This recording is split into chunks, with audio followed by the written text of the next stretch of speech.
하나님 말씀 보시겠습니다. 레위기 2장 말씀입니다. 구약 성경 레위기 2장 1절부터 16절까지 말씀입니다.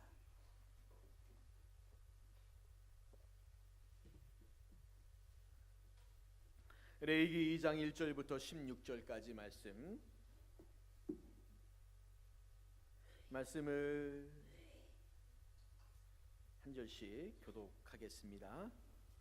누구든지 소재의 예물을 여호와께 드리려거든 고운 가루로 예물을 삼아 그 위에 기름을 붓고 또 그 위에 유향을 놓아 아론의 자손 제사장들에게로 가져갈 것이요 제사장은 그 고운 가루 한 움큼과 기름과 그 모든 유향을 가져다가 기념물로 제단 위에서 불사를 지니 이는 화제라 여호와께 향기로운 냄새니라.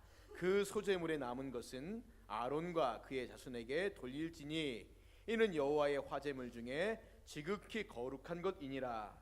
내가 화덕에 구운 것으로 소재의 예물을 드리려거든 고운 가루에 기름을 섞어 만든 무교병이나 기름을 바른 무교전병을 드릴 것이요 철판에 붙인 것으로 소재의 예물을 드리려거든 고운 가루에 누룩을 넣지 말고 기름을 섞어 조각으로 나누고 그 위에 기름을 부을지니 이는 소재니라. 내가 냄비의 것으로 소재를 드리려거든 고운 가루에와 기름을 섞어 만들지니라. 너는 이것들로 만든 소재물을 여호와께로 가져다가 제사장에게 줄 것이요 제사장은 그것을 제단으로 가져다가 그 소재물 중에서 기념할 것을 가져다가 제단 위에서 불사를 지니 이는 화제라 여호와께 향기로운 냄새니라. 소재물에 남은 것은 아론과 그의 아들들에게 돌릴지니 이는 여호와의 화제물 중에 지극히 거룩한 것이니라. 너희가 여호와께 드리는 모든 소재물에는 누룩을 넣지 말지니 너희가 누룩이나 꿀을 여호와께 화제로 드려 사르지 못할지니라. 처음 익은 것으로는 그것을 여호와께 드릴지나 향기로운 냄새날 원하는 제단에 올리지 말지며 내 모든 소재물에 소금을 치라. 내 하나님의 언약의 소금을 내 소재에 빼지 못할지니 내 모든 예물에 소금을 드릴지니라. 너는 첫 이삭의 소재를 여호와께 드리거든 첫 이삭을 볶아 찌은 것으로 내 소재를 삼되 그 위에 기름을 붓고 그 위에 유향을 더할지니 이는 소재니라. 제사장은 찌은 곡식과 기름을 모든 유향과 함께 기념물로 불사를 지니 이는 여호와께 드리는 화제니라. 아멘.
아멘. 감사합니다. 할렐루야. 하나님을 예배하는 자리에 함께 하신 우리 성도님들을 주님의 이름으로 축복합니다. 우리 옆 사람과 인사합시다. 잘 오셨습니다. 보고 싶었습니다. 네. 맞습니다. 한 주간도 수고 많으셨고, 우리가 예배하는 것은 하나님과의 만남이고 또 성도들과의 만남입니다. 이 아름다운 만남 가운데 함께 하신 우리 성도님들을 다시 한번 주님의 이름으로 축복하고 또 축복합니다. 평생 일밖에 모르는 한 남자가 모처럼 시간을 내어서 아내와 함께 외식을 하게 되었습니다. 이 부부는 생전 처음으로 고급 식당에 갔어요. 고기 먹자. 그리고 아주 고급 식당에 갔습니다. 그런데 식사 도중에 은은하고 아름다운 음악 소리가 촥 나오니까 이 아내가 막 들떴어요. 정말 난생 처음 남편이랑 이렇게 좋은 식당에 왔죠. 맛있는 음식 먹고 있죠. 좋은 음악 나오죠. 얼마나 좋겠습니까? 그래서요, 아내가 분위기에 취해서 남편한테 아주 다정스럽게 물었다고 합니다. 여보, 지금 나오는 이 고기 무슨 고기예요? 이렇게 물었대요. 그랬더니요, 남편이 고기를 듣고 있다가 턱 들더니 한마디 딱 했답니다. 무슨 고기긴 암소 등심이겠지. 좀 늦게 웃으시면 괜찮습니다. 안 웃으셔도 괜찮아요. 여러분, 가끔 이렇게 말씀하시는 분들이 있습니다. 남의 이야기 주의 깊게 듣지 않고 그저 자신의 귀에 들리는 대로만 말하고, 그리고 남들이 물어보면 무슨 말인지 잘 모르고. 성도님도 우리가 설교를 들을 때는 그렇게 들으시면 안 됩니다. 우리 목사님이 무슨 이야기 했어? 그런데 초용통한 이야기하고 있는 사람이 가끔 있습니다. 특별히 레위기 말씀 들을 때는 더 그렇습니다. 단어 하나, 문장 하나에 더 귀를 기울이셔야 합니다. 우리가 신약 성경은 좀 쉽지 않습니까? 그런데 구약 성경은 어렵잖아요. 어려운 부분을 설교할 때는 가능하면 귀를 쫑긋 세우고 더 주의 깊게 들어서 이것이 무슨 뜻인가, 무슨 의미인가, 하나님의 음성과 하나님의 말씀을 들을 수 있는 저와 여러분 되시기를 주님의 이름으로 축원합니다. 레위기에는 구약의 5가지 제사가 나오고 있는데, 자, 지난주에 우리가 번제에 관한 이야기 했지요. 오늘은 소제에 관한 이야기를 할 겁니다. 그리고 화목제, 속제제, 속건제, 이렇게 총 5가지의 제사가 있습니다. 모든 제사의 공통점들은 뭐냐면 이 제사에는 반드시 제물이 있어야 된다는 거지요. 그리고 이 제물을 죽이는 겁니다. 그리고 그 피를 제단에 뿌리는 거지요. 그래서 모든 제사에는 피가 있어야 된다는 겁니다. 그런데 유독 오늘 우리가 같이 나눌 이 소제에는 피 흘림이 없습니다. 피가 없다는 거예요. 왜요? 소제는 말 그대로 뭐 하는 거예요? 곡물로 드리는 제사라는 거지요. 곡식을 고운 가루로 만들어서 그것에 기름을 붓고 그 위에 유향을 놓아서 아론의 자손인 제사장들에게 딱 주면은 그들이 그것 가운데서 일부를 제단 위에 불을 살라 하나님께 태워 드리는 겁니다. 자, 그럼 이 소제를 통해서 우리가 특별히 살펴봐야 될 것들이 뭔가 4가지만 먼저 보겠습니다. 첫 번째는 소제 제물이에요. 자, 말씀드린 것처럼 소제는 무엇을 드린다고요? 곡식을 드립니다. 곡물을 드리는 거죠. 히브리어로는 이 소제를 민카라고 하는데 이 뜻은 선물이라는 의미가 있어요. 선물. 이 소제는 선물입니다. 선물입니다. 무슨 선물이냐? 하나님이 우리에게 주신 것을 다시 우리가 하나님께 돌려드리는 겁니다. 그래서 이 곡물로 드리는 소제는 대부분이 다 언제 이 소제가 드리냐면 감사제 때. 감사제 때. 하나님께서 주신 곡물을 거둬들여서 그것들을 하나님께 드릴 때 뭘 드려요? 곡식을 드리지 않습니까? 대부분 그것들이 다 소제라고 볼 수 있습니다.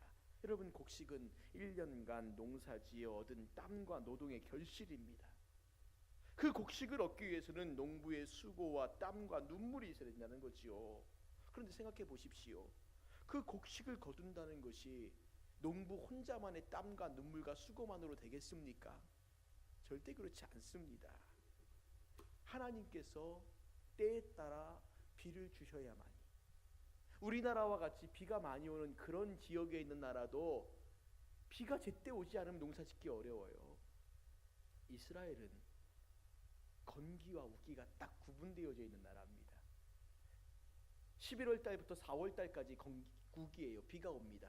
11월 달에 오기 시작해서 4월 달까지 오고 5월 달부터는요 10월 달까지 비가 한 방울도 안 와요.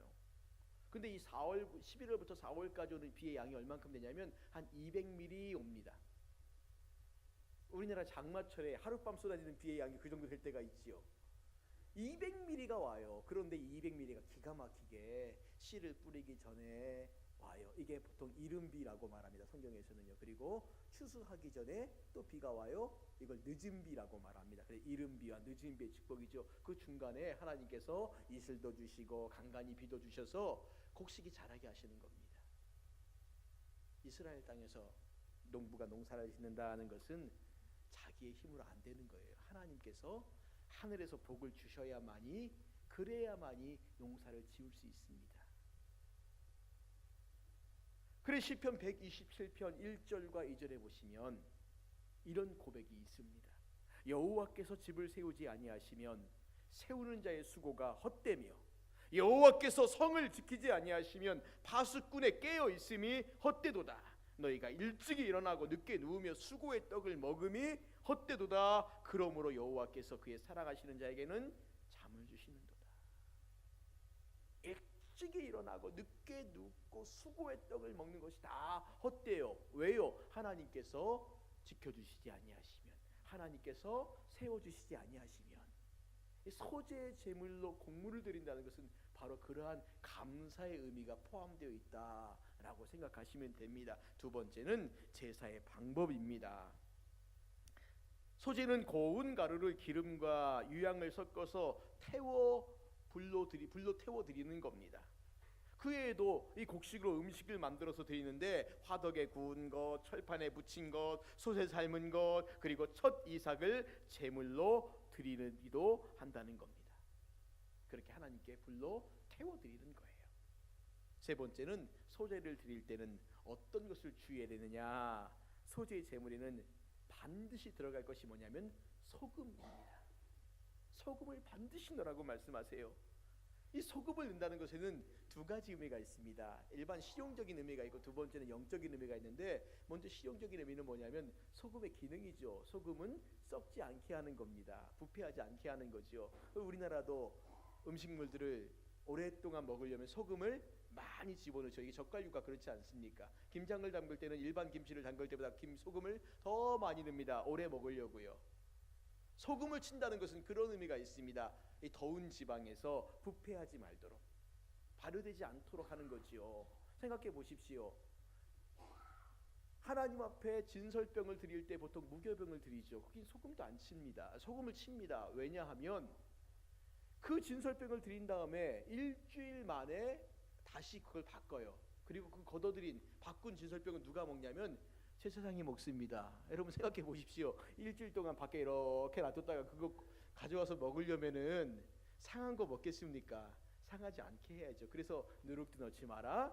그리고 소금 넣어라. 이 말은 오랫동안 보존하기 위한 방법이었다는 거죠. 그런데 그것이 단지 그것만으로는 끝나는 것이 아니라 이렇게 변질되지 않은 혹은 변하게 하지 않는 소금의 성격 때문에 하나님은 이스라엘 백성들에게 소금을 치라는 이 말씀을 통해서 하나님과 이스라엘 백성 사이에 맺은 언약을 강조하고 있는데, 민수기 18장 19절에 보시면 소금 언약이라는 말이 있습니다.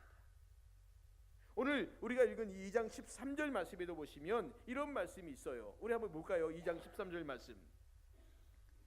우리 같이 한번 읽겠습니다. 시작. 내 모든 소재물에 소금을 치라. 내 하나님의 언약의 소금을 내 소재에 빼지 못할지니 내 모든 예물에 소금을 드릴지니라. 여기 보니까 내 하나님의 무슨 소금이요? 언약의 소금이라고 말하죠. 예, 언약의 소금이라고 말합니다. 민수기 18장 19절 말씀해 보시면 이렇게 말해요. 이스라엘 자손이 여호와께 거제로 드리는 모든 성물은 내가 영구한 몫의 음식으로 너와 내 자손에게 주노니 이는 여호와 앞에 너와 내 후손에게 영원한 소금 언약이니라. 역대하 13장 5절에도 이렇게 말씀합니다. 이스라엘 하나님 여호와께서 소금 언약으로 이스라엘 나라를 영원히 다윗과 그의 자손에게 주신 것을 너희가 알 것이 아니냐. 무슨 언약이요? 소금 언약입니다. 변하지 않는 약속이에요. 소재물에 소금을 치라. 이런 단순한 행위를 통해 하나님께서는 그 소재를 아침으로 저녁으로 드리는 백성들의 헌신과 수고를 통해서 하나님과 맺은 언약을 기억하게 하시고, 그리고 너와 내가 맺은 언약은 영원히 변하지 않는다는 그 말씀을 우리에게 해주고 있는 겁니다. 반면에 소재를 드릴 때 넣지 말아야 될 것이 있어요. 그것은 뭐냐면 누룩과 꿀 넣지 말라는 겁니다. 누룩이 상징하는 것은 악하고 더러운 것입니다. 죄입니다. 꿀은 자기 만족과 쾌락을 상징합니다. 즉 하나님께 봉사와 헌신을 드릴 때 순수해라는 의미가 포함되어 있는 거예요. 자기 만족을 위한 것이나 쾌락을 위한 것이나 죄가 그 가운데 포함되면 안 된다는 겁니다. 이러한 영적인 의미 외에도 누룩과 꿀을 집어넣으면 당장 먹기는 좋아요. 당장 먹기는 좋습니다. 그런데 오랫동안 보관을 못합니다. 누룩과 꿀을 넣으면 금방 상해요. 그래서 빨리 먹어야 되는 겁니다. 생각해 보십시오. 이 더운 지방에서 음식을 제대로 보관할 만한 냉장고도 없고 무슨 저장창고도 없는데 누룩과 꿀을 집어넣는다? 이건 빨리 상하는 겁니다. 그래서 누룩과 꿀을 넣지 말라는 거죠. 왜냐하면 소재는 하나님께 드려지는 제사이기도 했지만 일반 제사장들이 하나님께 드리고 남은 것들을 먹는 제사장들의 음식이기도 했기 때문에 그렇다는 거죠.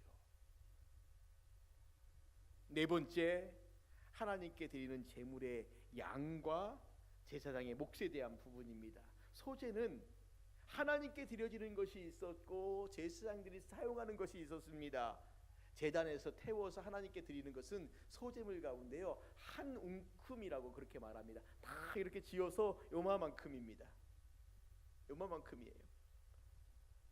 그리고 제사를 드리는 사람이 가져온 제물에서 이 한 움큼을 제외한 나머지 몫은 다 제사장에게 주어지는 그런 몫이었습니다. 8절부터 10절까지 말씀에 이렇게 말합니다. 너는 이것들로 만든 소재물을 여호와께로 가져다가 제사장에게 줄 것이요 제사장은 그것을 제단으로 가져다가 그 소재물 중에서 기념할 것을 가져다가 제단 위에서 불사를 지니 이는 화제라 여호와께 향기로운 냄새니라. 소재물에 남은 것은 아론과 그의 아들들에게 돌릴지니 이는 여호와의 화제물 중에 지극히 거룩한 것이니라. 한 움큼을 제외한 나머지 것들은 제사장들의 음식이 되었다는 거예요. 자, 그러면 이런 소재는 과연 어떤 의미를 가지고 있고 왜 하나님은 이런 것들을 명령하셨을까? 어떤 교훈을 주시기 위한 것일까? 먼저 살펴볼 것은 하나님의 백성들, 즉 이 소재를 드리는 일반 백성들에게 어떤 교훈을 주고 싶으신가 하는 것이었습니다. 그들에게 주는 교훈입니다. 그것은 하나님의 백성은 하나님만을 의지하라는 겁니다. 세상 사람들은 철저히 자기 힘과 자기 자랑으로 사는 사람들인데 우리는 하나님을 믿는 우리들은 모든 것이 하나님의 은혜로 받은 것이라는 겸손과 감사와 그리고 하나님만을 믿고 의지하며 살겠다는 헌신의 다짐이 이 가운데 있어야 한다는 것입니다. 여러분 생각해 보십시오. 레위기 말씀이 주어지고 난 다음에 이들은 바로 하나님께 제사를 드렸습니다. 그러면 소재는 무엇으로 드렸을까요? 광야에 아무것도 없잖아요. 그 농사 지은 것도 아니지 않습니까? 무엇으로 드렸겠을까요? 만나로 드렸을 거예요. 만나로 드렸습니다. 만나는 하나님이 주신 거잖아요. 백성들은 가서 뭐 하는 겁니까? 걷어만 오면 돼요. 그렇죠? 그들은 광야에서도 만나로 하나님께 소재를 드리면서 이 모든 것이 다 하나님의 은혜입니다 라는 것을 고백하고 우리는 하나님의 은혜가 아니면 살 수 없습니다 라고 고백하는 겁니다. 가나안 땅에 들어가서는요 말씀드린 것처럼 농사를 지었지요. 그들에게는 건기가 있고 우기가 있다고 말했지 않습니까? 비가 와야만이 농사를 집니다. 비는 누가 주실까요? 하나님이 주세요. 가나안 땅의 원래 사람들은 비는 누가 준다고 생각했냐면 바알이 준다고 생각했어요. 그래서 바알에게 제사를 드렸습니다. 하나님께서 들어가서 바알 신당을 다 헐어버리라고 말씀하신 건 뭐냐면 바알이 비를 주는 것이 아니라 내가 비를 준다는 거죠. 그래서 성경에서 끊임없이 이른 비와 늦은 비의 축복을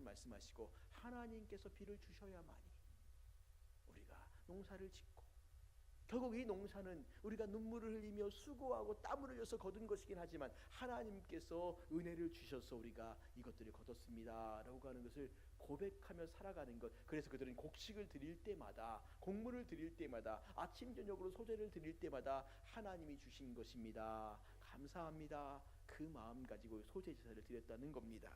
두 번째는 하나님의 백성들, 즉 제물을 가지고 오는 사람들과 그리고 제사를 집례하는 제사장들에게 주는 동시적인 교훈이 있습니다. 그것은 뭐냐면 하나님의 백성들은 하나님을 위해 섬기는 일을 하는 제사장들을 귀하게 여기라는 것입니다. 제물 속에 하나님의 몫과 제사장의 몫을 함께 준비하게 하시는 하나님의 마음이 바로 거기에 있습니다. 다 내 것이다가 아니라 내 것은 한 움큼, 나머지는 제사장들의 음식들이라고 말하는 거지요. 하나님께서는 이런 일들을 통해 제사장들을 하나님이 사랑하신다는 것을 말씀해 주시는 것이고, 그리고 백성들에게 귀히 여김을 받기를 원하신다라는 그 마음이 있습니다. 저는 이 부분을 보면서 어떤 것을 생각했냐면은, 지금은 우리가 많이 행하지 않습니다. 거의 모든 교회가 이제 하지 않는데, 예전에 성미라고 이름하는 그 교회에 가져갔던 쌀들이 있습니다. 저는 어려서 지금도 그게 생생히 생각나는 게 뭐냐면, 저희 부엌 찬장에 항상 이 성미통이 하나 있었습니다. 병이에요, 병. 저희 어머니가 꼭 밥을 할 때 이렇게 쌀뜨개에서 이렇게 걷어서 밥을 하면 거기서 꼭 이렇게 요만큼 퍼가지고 성미에 이렇게 넣습니다. 성미통에 넣어서 그것을 모아서 성미 주머니에 담아서 주일날 가져가서 가방에 넣어서 가져가서 교회 가면, 예배당에 가면 성미통이 또 있었어요. 헌금통이 따로 있고 성미통이 따로 있는데 성미통에다 이렇게 부었습니다. 그럼 그것을 모아서 목사님들에게 이렇게 필요한 양식으로 이렇게 줬던 그런 기억이 있습니다. 성도들에게는 늘 밥을 먹을 때마다 목회자를 생각하라는 것이고, 목회자들은 밥을 먹을 때마다 성도들의 수고를 기억하라는 의미였다고 저는 그렇게 생각을 합니다. 마치 소재가 그런 거지요. 소재를 드릴 때마다 제사장들이 있지라고 생각하고, 제사장들은 그것을 먹을 때마다 이 백성들의 수고가 있지라는 것들을 기억하라는 것, 바로 소재는 그런 교훈들이 있다는 겁니다. 세 번째, 소재가 주는 본질적인 교훈이 있습니다. 여러분, 번제는 피로써 생명을 대속하는 의미를 갖는다면, 소제는 눈에 보이는 피는 없지만 개인 소유의 재물을 하나님께 바치는 헌신의 의미를 담고 있다는 겁니다. 그러므로 번제가 생명 헌신이라면 소제는 재물 헌신입니다. 물질 헌신이라는 거예요. 우리 하나님은 내 생명을 주께 바칩니다 라는 이 고백만 듣기만을 원하시는 분이 아니라는 거죠. 거기서 한 걸음 더 나아가서 생명을 바칠 수 있다면, 그렇다면 생명보다 못한 물질도 바칠 수 있는가 라고 말씀하시는 분이라는 겁니다. 내 생명을 거룩하게 구별하여 하나님께 드리리이다 라고 하는 사람에게, 그러면 내 생명과 아울러서 내가 소유한 물질도 거룩하게 구별해 드릴 수 있느냐라고 물어보신다는 겁니다. 여러분, 어떤 게 쉬울까요? 생명을 드리는 게 쉽겠습니까? 물질을 드리는 게 쉬울까요? 물질이라고 말하지만 사실은 엄밀히 따져보면 생명보다 물질이 더 어렵습니다. 예수님께 찾아가는 부자 청년이 예수님에게 영생을 얻는 방법을 물어보다가요, 그가 고민하며 돌아갔던 이유는 간단했습니다. 예수님께서 내가 물질을 팔아 가난한 자들에게 다 나누어주고 나를 따르라 그랬더니 고민하며 돌아갔다고 합니다. 영생을 얻기 위해서 온 사람이 물질 때문에 영생을 포기했습니다. 이게 가능한 시대라는 겁니다. 우리가 흔히 주여 내가 시간도 드리고 몸도 드리고 다 드리겠나이다 하는데 정작 드리지 못하는 것은 우습죠. 물질이라는 거죠. 물질을 못 드립니다. 바로 그것을 요구하는 것이 소재라는 겁니다. 물론 양이나 소나 이것 재물 삼는 것도 마찬가지죠. 이것도 귀한 물질입니다. 그러나 이것 못지않게 곡물들은 이들에게 어쩌면 더 필요하고 중요한 물질일 수 있다는 거지요. 바로 이러한 수고하여 노동으로 얻어진 결실들을 하나님께 드릴 수 있느냐. 내가 수고했는데, 내가 땀 흘렸는데 이걸 어떻게 하나님께 드릴 수 있어요? 내 먹기도 부족한데라고 말하지만 하나님께서는 그것마저도 내놓을 수 있느냐라고 우리에게 물어보신다는 겁니다. 한동안 우리 사회를 광풍으로 몰아갔던 것이 로또라고 하는 단어였습니다. 이 로또라는 복권이 만들어지고 난 다음에 모든 것에 로또라는 이름이 많이 붙었어요. 요즘은 비트코인이라고 하는 것이 막 사람들의 마음을 뒤흔들고 있습니다. 관심 없는 분들이 관심을 가질까 봐 비트코인 얘기는 안 하려고 합니다. 로또 얘기하려고요. 이건 뭐 이미 다 아시는 얘기니까. 이 두 가지의 공통적 특징은 뭐냐면 일확천금을 노린다는 겁니다. 로또도 그렇고 비트코인도 그렇고요. 일주일에 한 4-5명씩 백만장자를 만드는 이 일에 몇십억씩의 십몇억씩의 부자를 만드는 이 일들에 사람들이 혹시 나도 되지 않을까라는 마음으로 아마 한두 번씩은 다 샀을 것이고, 연말 되면 뭐 기념으로 한 장씩 사갖고 이렇게 쫙 뭐 나눈다 뭐 이런 것도 있고 뭐 여러 가지 일들이 많이 있습니다. 물론 최근에는 그 정도의 사람은 없지만 한때는 로또 복권 때문에 가산을 탕진했던 사람도 있습니다. 그래서 지금은 아마도 이렇게 제한을 줄 거예요. 한 사람이 얼마만큼은 못 산다라고 하는 그 제한을 줄 텐데, 외국 같은 경우에는 로또 복권이 시행된 지 오래되었기 때문에 이런저런 통계들이 많이 잡혀 있습니다. 복권에 당첨된 사람들이 과연 그 당첨금을 가지고 어떻게 살고 있는가 하는 거죠.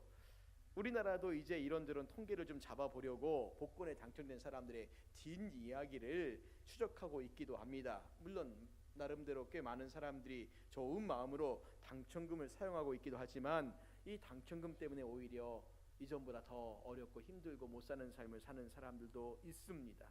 어떤 분은 남편이 택시 운전을 하는데 그리고 자신은 파출부 일을 하면서 어렵게 살아갔다고 합니다. 그런데 이분이요, 로또 복권을 샀는데 무려 43억 원의 당첨금이 생겼다라고 합니다. 벌써 놀라시면 안 됩니다. 말 그대로 인생 역전의 기회가 생겼죠. 그런데 시간이 흐르면서 이분의 삶에 문제가 생기더라는 겁니다. 주위의 사람들이요, 이분에게 자꾸만 돈을 빌려가더라는 거예요. 돈 좀 빌려달라고. 근데 뻔뻔하게 와서 돈을 빌려야 되는 겁니다. 너도 공짜로 생겼으니까 공짜로 좀 달라는 거죠. 빌려가면서 첫 번째 돈을 안 갚아요. 두 번째 안 빌려주면 안 빌린다고 욕합니다. 조금 빌려주면 조금 빌린다고 욕합니다. 빌려가면서 좋은 소리 하고 빌려간 사람이 없더라는 거예요. 인간관계가 다 깨지는데 친하게 지내던 사람들이 돈 앞에서 덜 변하는 모습도 보이고, 무엇보다도 견디기 힘든 것은 이 아들이 공부 열심히 해서 대학에 갔는데 너 혹시 기부금 내고 간 거 아니냐 뭐 이런 오해도 받았다라는 것입니다. 뭐 그것만 그러겠습니까? 로또 복권만 아니라도 토지 보상으로 큰 돈을 벌었던 사람도 마찬가지죠. 돈을 상상할 수 없을 만큼 많이 생겼습니다. 그런데 오히려 생활은 엉망이 되고 있다는 거죠. 마을 사람들 간에 다툼도 생기고 정든 집도 떠나고 조상의 묘도 이장하고 모든 생활 환경이 다 변하다가 그저 연세 드신 분들은 우울해져서 고향 보고 싶다 그러다가 결국 자살하는 분도 생기고 그렇다는 겁니다. 여러분, 적지 않은 사람들이 벼락부자가 되는 것을 꿈꾼다라고 합니다. 한번 나도 돈벼락 맞았으면 좋겠다 아마 이 마음 갖고 있는 사람도 있는데 얼마나 이 삶이 행복할까.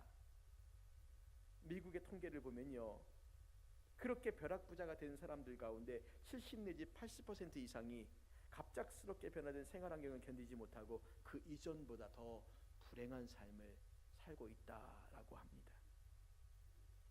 노력이 없는 돈을 많이 가지면 가질수록 사람이 불행해진다는 거예요. 노력하여 많이 가지는 것과 노력하지 않고 많이 가지는 것은 분명한 차이가 있다는 겁니다. 꼭 기억하십시오. 노력하지 않고 가지는 것은 재앙입니다. 노력해서 많이 갖는 건 좋아요. 권유도 되어 있습니다. 열심히 수고해서 많이 가지십시오. 종신대학원에서 기독교 윤리학을 강의하는 이상원 교수님이 이런 경험이 있었다고 해요. 어느 교회에 장학회 헌신 예배에 초청을 받았는데 예배를 인도하고 가진 식사 자리에서 사람들이 대화를 하는데 꽤 오래전 얘기입니다. 로또 복권의 이 문제가 또 이게 단연 화두가 됐다고 합니다. 복권에 당첨돼서 많은 돈을 얻게 되었을 경우에 사람들은요, 대부분 다 생각이 똑같았다고 해요. 그래, 이렇게 돈이 많이 생기면 불행해질 거야, 행복해지지 않을 거야. 거기까지는 참 좋은데 그 다음에 얘기하다 보니까 어떤 얘기가 나왔냐면, 그러면 성도들이 복권에 당첨되었을 때 당첨금으로 헌금하는 행위는 어떻게 평가해야 되는가 하는 것이었습니다. 만약에 60억 원이 당첨된다면 11조로 6억 원을 헌금으로 내야 하는가, 아니면 들어온 액수가 워낙 커서 많으니까 한 10억 정도 아니면 한 절반 정도 헌금을 해야 되는가 하는 이야기였고, 마침 교수님이 계시니까 물어봤다는 겁니다. 교수님, 복권에 당첨되면 헌금을 얼마나 해야 됩니까? 여러분, 이런 고민 안 하시는 제일 좋은 방법이 뭔지 아세요? 안 사면 됩니다. 괜히 사가지고 당첨된 다음에 고민하지 마시고 안 사면 되는데, 그래도 혹시 어젯밤에 돼지 10마리가 지나가는 꿈을 꿔가지고 뭔가 이거 하나 해야 되나, 혹여 만약에 그런 생각이 들어도 일단 사지 마십시오. 꿈꿔서 사라고 하면 또 안 되니까 사지 마십시오. 그런데 이상원 교수님이 이렇게 말씀하셨다고 합니다. 복권에 당첨되었을 경우에 당첨금으로 헌금을 내는 것이 타당한 일인가, 이 질문에 답을 하기 전에 먼저 헌금은 어떤 돈으로 드려야 하는가를 생각해 보라는 거예요. 구약시대 때 하나님 앞에 드리는 헌물은 세 가지의 조건이 있었습니다. 하나님께서 너희는 이러이러한 것들을 바치라고 우리에게 분명히 말씀하는데, 첫 번째 헌물은 이스라엘 백성들이 반드시 땀 흘려 길러낸 축산물이나 농산물 중에서 드리라는 것이었어요. 들짐승들 잡아서 내라는 게 아니에요. 너희들이 수고하여 애써서 기른 소나 양이나 염소 중에서, 심지어 비둘기도 그들이 기른 것들이 있어요. 그것들을 가지고 내라는 겁니다. 두 번째, 헌물은 흠이 없는 것이어야 됐습니다. 레위기 22장 17절부터 25절까지 말씀해 보시면, 헌물들 가운데 눈먼 것, 상한 것, 지체에 배임을 당한 것, 종기 있는 것, 습진이 있는 것, 비루 먹은 것, 이런 것들 내면 안 된다라고 말씀하고 있습니다. 그래서 제물을 드리려면 먼저 그 제물을 꼼꼼하게 살펴보고 따져보는 세심한 정성이 선행해야 된다는 거죠. 흠이 있는 것은 안 된다는 겁니다. 흠이 있는 것은 안 된다는 거예요. 세 번째, 헌물은 하나님께로부터 받은 은혜에 대한 감사의 표현이라는 거죠. 자원하는 마음입니다. 감사하니까 억지로 하지 말아라는 거죠. 누가 강요했다고, 협박했다고 내면 안 돼요. 헌물은, 하나님이 받으시는 헌물은 감사의 마음으로 드리는 겁니다. 자, 그렇다면 복권을 통해 얻은 당첨금은 이와 같은 헌금의 조건들을 충족하고 있는가? 이 질문에 대한 답변은, 복권을 통해 얻은 당첨금은 중요한 결함을 갖고 있기 때문에 헌금으로 드리기에 적합하지 못하다는 겁니다. 복권이 지니고 있는 가장 심각한 문제는 뭐냐면, 인간의 기대와 관심을 미래에 있을 혹은 있지도 않을 그 일에만 집중하게 만든다는 겁니다. 예를 들면 이건 가능해요. 내가 과거와 현재에 열심히 일하고 열심히 공부하고 열심히 수고해서 미래에 어떤 것을 기대한다. 이건 가능합니다. 그래야죠. 학생들이 공부 열심히 한 다음에 내가 이런 대학에 가고 싶어요. 이건 가능한 거죠. 직장인들이 열심히 해서 내가 이렇게 집도 사고 이렇게 뭐도 하고 꿈을 꾸는 거 맞습니다. 청년들이 열심히 취업을 준비하면서 내가 좋은 직장에 들어가야지, 이건 가능하지만 그런 수고와 노력도 없이 그저 단순하게 열매만 원한다면 그것은 하나님께서 말씀하시는 정의에 맞지 않다는 겁니다. 합당하지 않은 거란 거예요. 막연한 기대, 그건 하나님의 섭리를 부인하는 거란 거죠. 그렇기 때문에 연초가 되어서 관상을 보거나 점을 보거나 토정비결을 보거나 이런 모든 것들 다 하나님 앞에 합당하지 않은 것이라는 겁니다. 신명기 18장 10절 14절 말씀해 보시면, 하나님은 기륭을 말하는 자를 가증히 여기시고 용납하지 않으신다라고 말씀하고 있어요. 내가 당신의 손금을 보니까, 관상을 보니까 복이 있게 생겼어, 뭐하게 생겼어, 이런 말 꺼내는 것조차도 하지 말라는 겁니다. 복권 당첨금을 헌물로 드려서 안 되는 두 번째 이유는 철저한 불로소득이기 때문에 그렇다는 거예요. 불로소득이, 수고하지 않고 땀을 흘리지 않고 얻은 것들 가지고 하나님께 드리는 거 하나님 기뻐하지 않습니다. 원하시지 않아요.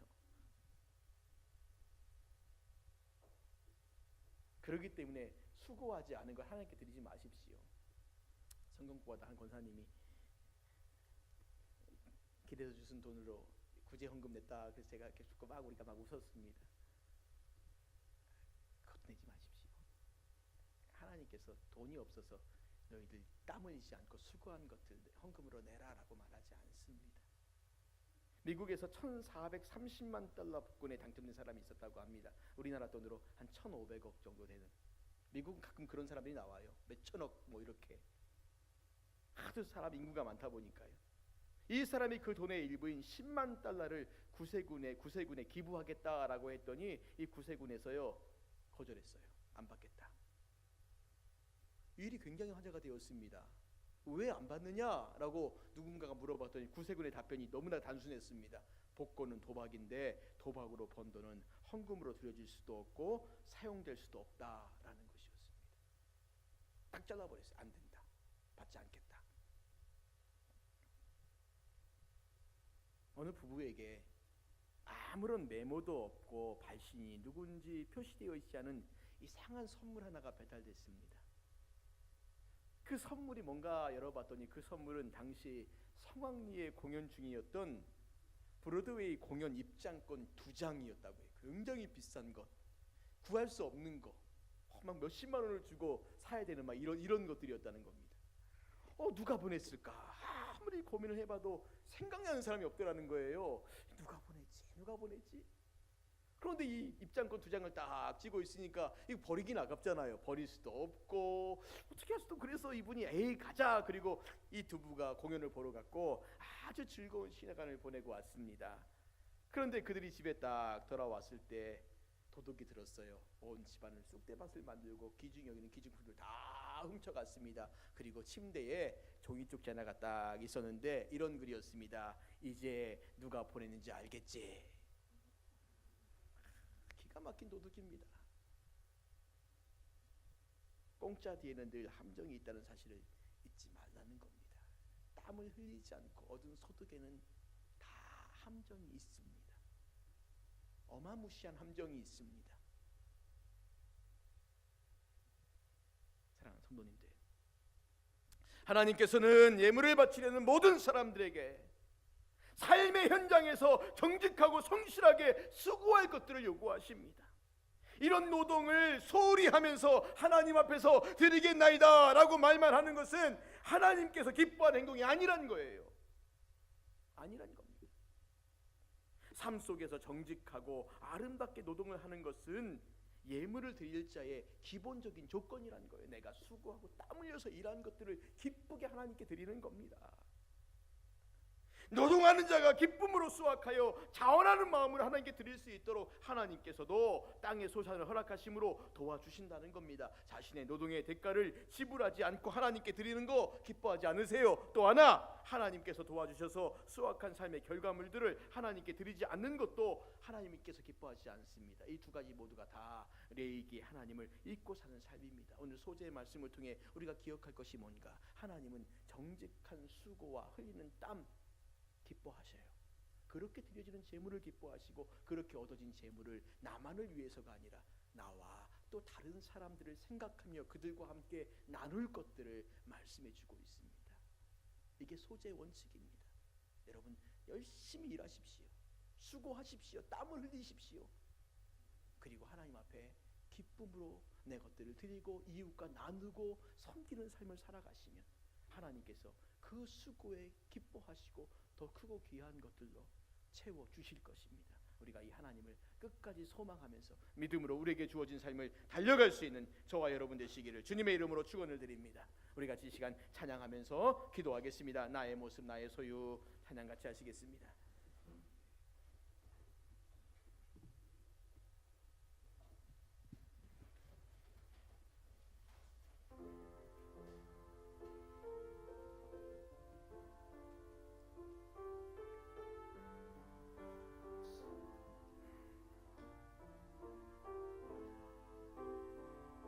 나의 모습 나의 소유 나의 모습 나의 소유 주님 앞에 모두 드립니다. 모든 아픔 모든 기쁨 내 모든 눈물 받아주소서. 나의 모습 나의 소유 나의 모습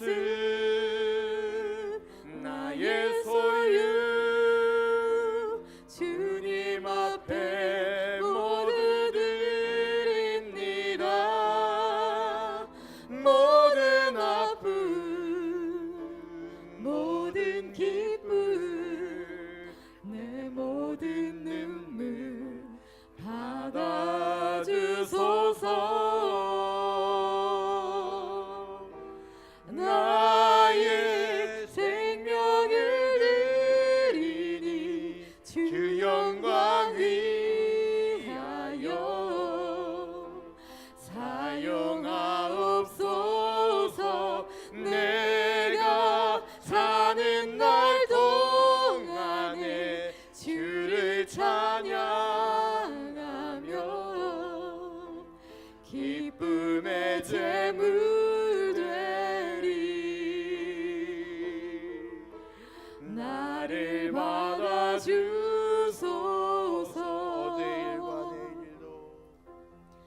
어제 일과 내일 일도 꿈과 희망 모두 드립니다. 모든 소망 모든 계획 내 손과 마음 받아주소서.